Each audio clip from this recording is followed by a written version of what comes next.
capable of some wild plays. He's made several already this year. Obviously, he's important to get Tatum, but as you look at his game, what jumps out to you, and what's going to be the challenge? Well, they're a pro-style offense, and so he does all the pro-style things. He's truly playing quarterback. He's checking runs. He's going, outside zone to outside zone away. He's going, outside zone to naked or play action. He's going play action to play action away. So he's a thinking man's quarterback, which I respect. He's completing 70%, almost 70% of his passes, right? So he's taking what's there. He's protecting the football, and he is dynamic. He can run. We'll obviously see the quarterback draw and all the things that we've seen, so we'll have to be prepared to stop that. But it's also his ability to run behind the line of scrimmage when needed to and create plays. But an explosive player, one of the better quarterbacks in the Big Ten. The bye week allow you to watch football and have anything come more in focus for you about what you have left in these next 8 months? Yeah, I spent a lot of time recruiting, so I didn't get as much as I normally. I saw some good high school games, but I think watching. I think the message I said to our players is, how does Alabama go from losing the first game to then they beat Georgia, and how does Florida State go from beating Alabama and then losing to Virginia, and how does Illinois go from giving up 63 points, being 63-10, to then turning around and beating USC? And I think there's way more parity in college football than ever before. And B, it comes down to your mindset, you know what I mean? And so are you locked in and focused? And whereas, outside the building you might hear a lot of people say, well, this team's this team's that. You really never know which version of that team's going to show up. You can only control yourself. And so making sure that our guys have the best version of ourselves showing up. I believe last year Michigan State coming off the bye, they came out and they beat Iowa in Iowa City, which is a hard thing to do. That's a good football team. So Jonathan Smith is an excellent coach. They'll have their team ready. We have to have our team ready. And I think that's the biggest thing. And you saw a lot more close games going down to the wire, coming down to one play. And so in a game where, our game came down to probably one play, not saying we're a play away, but came down to one play, our guys have to make sure that they're ready to play so every player can chase their one play and aggregate, 20, 30 better plays. You mentioned last time you were there, looking for some resolution on some things like number 2 running back. Are you closer to that? Yeah. I think we have a really good plan. We won't say anything until Saturday. You guys will see it. But I think we came out of the bye week feeling really good about a lot of guys in terms of where they're at. I thought the team got a lot better last week. So I think we have some clarity, and we'll have some things still go on this week, right? Some guys battle things out as we go into Tuesday, Wednesday. But I think we feel good about kind of where we are. How useful is the bye week for a younger defensive line in particular to take a step back to see some things? And I guess you said you might on McAfee one-on-one stuff last week. Good on. Yeah, I'm sorry. We went good on good. We wanted to get back to just playing football. And that's something I think most people do during the bye weeks. Maybe the second bye week you rest up a little bit, but we understand that we have to.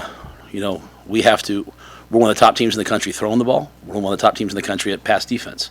We are not there running the football. We are not there stopping the run.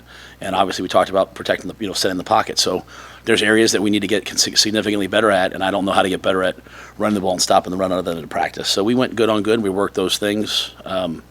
We have a lot of D linemen getting a lot better. As I've said, I know it's just the football part of it. If a lot of the runs aren't necessarily always on the D line. They're on everybody. It takes all 11 guys to run the football and stop the run. That being said, I think everyone got better during the bye week and also had a chance to kind of catch their breath over the weekend. And they came back. They were ready to work last night. We're off today, and we'll get after it tomorrow. What is the outlook for Malcolm Hartzog this week? He's doubtful for this week. He's trying to come back. But I can't say that he'll be back this week. I can't rule him out, but I can't say he'll be back. There's obviously a lot of frustration after that loss from the players. Did you feel that that's been transitioned and fueled into focus this week? Yeah, no one cares about your feelings. I was frustrated. They're frustrated. Play better. That's the message. Just play better, practice better. It's just no one's coming to rescue you. There's a lot of really good teams out there that are frustrated after a loss. I watched a lot of really good football teams on Saturday, and teams that were behind came back and won. Teams that were ahead lost. Teams lost on 2-point conversions. Teams lost on a field goal. It's just the new age of football. There's a lot more parity. You lose the game, correct it, move on. So we've tried to correct it. We've tried to move on. I think good teams never let a game beat them twice. So that can sometimes be hard to do, but there's no there's no time to wallow in self-pity. Michigan State's punters hit 9 punts inside the 20. What's just been your message to your return unit this week? Yeah, he's an NFL punter. It's impressive what he can do. We also have a really good punt return team, so they have an excellent punt team. We have an excellent punt return team. So, we'll have to make good decisions backed up. At the same time, we want Jacory to catch the ball and go try to make something happen. We're here to play football, okay? So, we're going to try to win the game. We're going to try to play football. We're not going to just, fair catch everything. We're going to try to go make some plays. And so I trust Jacory. But it's really not Jacory. It's the 10 guys in front of him, that give him a chance. And but the punter's excellent. They're punt return team, and they're number 1 in the country in punt returns too. So they've got excellent special teams, but we like our special teams too, and it should be a great battle. Based on those passing numbers, Nebraska and Texas Tech are 1-2 in the country in passing yards per game. Could you have imagined 7-8 years ago and the offense that you and Joey put together at Baylor would have ever evolved to the point where that would be the case? Well, we threw the ball pretty good there too. We threw the ball a lot there. Probably if you saw me at Temple, I was probably way more of an I formation guy there. I haven't had a chance to see Joey a ton. I had a chance to see like a few minutes of that game versus Utah, and then they were off this week. But I think we have an excellent quarterback room. I think we have great tight ends and receivers and who can get open so we've been kind of slinging it around and guys been making some plays. I never thought I'd be me personally as a head coach, but part of this is as I evolve and you look at the stats that matter and you look at those things. We need to score points. We need to be explosive. We just have to add in a couple other elements we've talked about. We need to run the ball with a little more consistency. I shouldn't even say consistency, a little more explosive nature. And if we just defend the pocket, we'll have a chance. There are 32 teams in the Big Ten averaging 30 or more points. It's just a different league than it was even 2 years ago. Well, I just know, when I first got here, I haven't followed, the Big Ten West. This is certainly not the Big Ten West, right? So. But, I watched the Penn State-Oregon game. I know the score inflated at the end, but that was a once, a low score. It was 3-3 at the half, right? I watched Indiana-Iowa. Indiana setting all kinds of records. That was 10-10 for most of the game, right, or 7-3. So, once you get the initial couple, hey, we played our, non-conference schedule, you get in the conference schedule. Really most of the stats that we look at for our guys, we're looking at just in conference games, because that's where the competition starts to stiffen up, and you're playing people that know you. One thing about being in a conference, here with us, the schedule changes, but you start to play people year after year. You kind of know, hey, when we play these guys, they like to do this, and so conference statistics. But yeah, it's a widespread open league, and the teams that scored points last year went to the college football playoff, right? So we've done 1,000 studies, and you get really granular. Like you have to score points to get in there. And at the end of the day, it's still an eye test, right? And people are making decisions not based off the all 22, the one I'm watching. Well, look at that double team. They're making it off the TV copy. And so, we're not trying to worry about what people think. I'm just saying, in general, I think the whole world has evolved that way. You're not going to get many illegal men downfield on RPOs. You're not going to get many. It's built to score, and it's built to, sell trucks, I guess, in between the quarters, on commercials when people are watching it. Coach, you guys have been home. It'll be 43 days between Maryland and Kansas City. How beneficial has this stretch just being at home?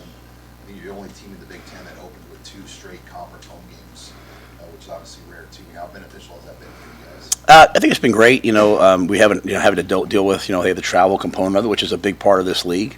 We'll be dealing with it here soon. I think when you're faced with a league with so much travel, we can find the things that we love. Man, we got a chance to start off at home a bunch. We can find the things that we hate. We have 2 Friday games. I know they just announced Maryland's 3:30. We were hoping for 11 so we could get back. So we have two Saturday away games, and then coming back and playing a Friday game. So, I heard Coach Lanning talk about the other day about travel they have to do. We're facing teams coming off bye weeks a lot this year. But you know what? 18 teams spread out throughout the country, and someone's going to be upset about something. So I'll take the good with the bad. We'll play the game on Saturday, and after the game kicks off, none of that really matters. It really comes down to how you play. So, like I said, no one cares. Go play. But I think it's been great to be at home. I like playing in front of my wife and kids. I like playing in front of my neighbors. I like playing, I like our players, I like seeing our players after the game, and they got their girlfriends and their parents with them. I mean, people obviously travel with us, but it's cool to be at home. You said last week you don't really know about freshmen until they start playing. Are there some young guys that you'd like to see a little bit more of coming out of the bye? Yeah, there definitely are. I'm not going to probably say too many things. I think I've talked about Mosey. We made him the kick returner last week. I think he's improving. I think Cortez has done an excellent job. He deserves reps. Quinn Clark is a redshirt freshman. He's done some really good things when he's out there. Defensively, Rex Guthrie, is a redshirt freshman. I think he's playing really good football when he's out there. So, but I think some guys last week had a chance to really refocus and have a really good week of practice, and so I'm hoping that they can carry that forward. So I think we're developing the next group of guys on our roster. There's some guys doing some things on special teams that are people probably don't notice, but Pierce Mooberry running down on kickoff, Derek Wacker, guys like that are doing excellent jobs. Matt, what did you see from your offensive line last week? What do you expect from that group going into this game? Yeah, I mean, it's either. They're a good group. They're a good offensive line, and they hit a bad day, and we didn't respond in the way. The interesting thing is I think we scored 17 of our points in the 2 minutes before the half. Now, obviously, one was a Hail Mary, but you still have to block people on a Hail Mary. And then the last drive of the game, right? And so when it was crucial time, and it was like, hey, they're going to drop back and pass, like we were able to do it then. So, we're all going to get punched in the face. Some people whine about it. Some people cover up. Some people swing back. And so there were times where we swung back, but we didn't swing back nearly enough. And so they know what they need to do. That's a group of guys that love this university and love the football team and give everything they have. But we're going to face another big, powerful unit. I mean, on both sides of the ball. Michigan State's offensive line and defensive line are going to come in here and try to push us around. And we have to be ready for that. So we went against each other last week, but now we got to go against another opponent. And so it's time that we get punched in the face. We can't cover up. We got to come out swinging. I know they're going to come out swinging, so I'm expecting us to. When you coordinators attack a bye, do they kind of attack it with the idea, and I can ask them this tomorrow, the mindset of trying to fix what is already, what maybe the mistakes are, or are they trying to maybe retweak and add some things for the stretch run? I think all of the above. I think you're also looking at your opponent, right? A lot of times you have a bye and the other team doesn't have a bye, so you're kind of waiting for that next game. But since we both had a bye, there's a lot more work to be done on your next opponent. But I think we're looking at ourselves and saying, okay, what are we doing well? What are we not doing well? And then all I ever ask our guys to do is, what are we doing well? What are we not doing well? Whatever we're not doing well, what's the plan to fix it? Is it to double down and do it better? Is it to tweak it, to change it? And I just ask the guys, are we doing the right things? Are the right people doing the right things? Way back when at Penn State, we were always told, the right defense with the wrong player is never as good as the wrong defense with the right player. And so defense to me is about, like, warriors getting off blocks, making tackles, knocking balls out, hitting quarterbacks, picking balls off. That's, our guys on defense, they know they played a lot of really good plays against Michigan, and they let a couple plays get away from them. And that's, again, there's two different feelings, right? Like, none of them are acceptable. But if you're sitting there and there's just like 6 yards, 7 yards, 6 yards, it's like, gosh, we can't stop them. This was stop, then boom, So if you look at our numbers, like our 20-plus play percentage, like we're one of the better teams in the country. We're literally on defense. We're pretty much in the top 25 in every category that we pay attention to until you get to that run area. Then all of a sudden it's like, ugh. And it's big. It's explosive runs, but it's also 6+ runs. And it's all correctable. So I think we've been just looking at, like, hey, are we doing the right things? Are we doing the right things with the right people? And, who do we have that we can also use? Not saying you're just going to change people out, but, let's bring some more people to the party if they're ready. So it was a good week, I think, for all that stuff. And then just to look at, Michigan State, they're a running football team. So, again, they're an outside zone football team. All the things that have been giving us trouble, they do. It's a quarterback who can run, who can move. So it's not like it's any different. So we had to work a lot on that this week. Last week you said you're going to look both tackle spots. Did you get any clarity at those spots, and do you expect any changes going forward? Yeah, you'll see it on Saturday, and I mean that respectfully. I don't want to start saying a lot of things about what's going to happen, but I thought last week, guys, we kind of clarified a little bit what we were going to do, and I think after a game like that, you know exactly what you need to work on. And so I think each guy has improved last week. But I think we feel good about, hey, here's what we're going to go with. This is a little more wide angle, but with a bigger staff around you administratively and on the field, has it allowed you to pay more attention to things that you didn't have time for in the past, or just structure your week in the season any different? For the coaching staff, maybe it's bigger by I don't know how, maybe it's bigger. Maybe, I haven't noticed that. So we have some young guys, QCs that are kind of do a lot of the computer work and stuff. But for the most part, the kind of the coaches are the coaches. Staff, I think it's really just been we've beefed up the personnel department, and I think that's allowed us to.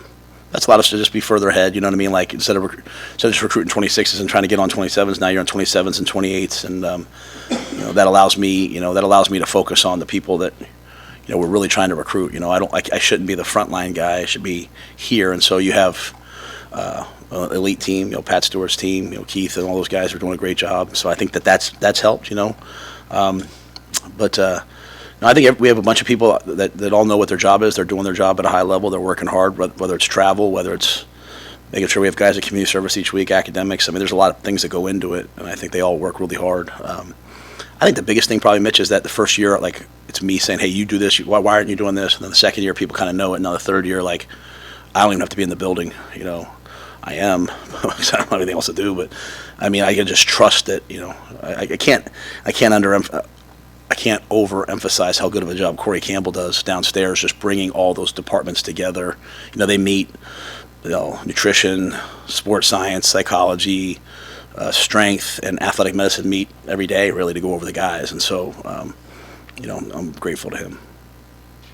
Hey, Matt, there was a call in the Oregon-Penn State game, like the targeting call. There was a similar call in the Michigan-Nebraska game. It seems like as fans, it's changed a little bit. Has it changed, or what's your read on the whole targeting? Who becomes a runner, that type of deal? Yeah, I think they're trying to call less. I mean, I think they're trying to. The penalty is so severe, right? I think they've really changed. I mean, obviously I think I watched one game. I think it was an ACC game, and they were screaming that he was defenseless, but he wasn't. So, I mean, there's still a place for big hits in football. So if you hit with the crown of your head, then obviously we understand. And then they've changed what the crown is. It used to be this was the crown, but now it's not. Now so they've defined it. They've defined what defenseless is. You get your second step in the ground, you make a football move. I mean, it's that. And then I think they're quick to now say hey, if you touch him in the shoulder, you have to really lead and hit him in the head. So I like where it's headed. I think I can't the exact plays. I can't speak on an exact play, but just as I watch it, we remember before targeting was a foul, there used to be guys just getting absolutely annihilated on the field. Guys would launch, and it was to stop that. And then it became every time someone got hit hard, everyone on the sidelines going flag. It's just we play football, right? So I think it's gotten better, and it's kind of like they talked at one point about a flagrant 1 and a flagrant 2, because the guy has to leave the game. That's quite a deal, right? In the NFL they go back and they watch it on the tape, and if they think it was a malicious hit, they fine you. You can't really do that in college. But I like where targeting is at. I can't speak on those specific plays. I had 4 games going at once on the YouTube thing, so I don't know. I can remember every single play. I saw that play, but I don't know the other one. I think William Nwaneri played more than 40 snaps against Michigan. How have you seen him just grow and develop more of that every down? Yeah, he's rugged. He's physical. He just goes like this every day. Right? He just gets better every week. Williams does, and he's been very focused. And he's got all the talent in the world. Just getting him to improve every day, and he's doing that. So I've been pleased with William. Thanks. Thank you.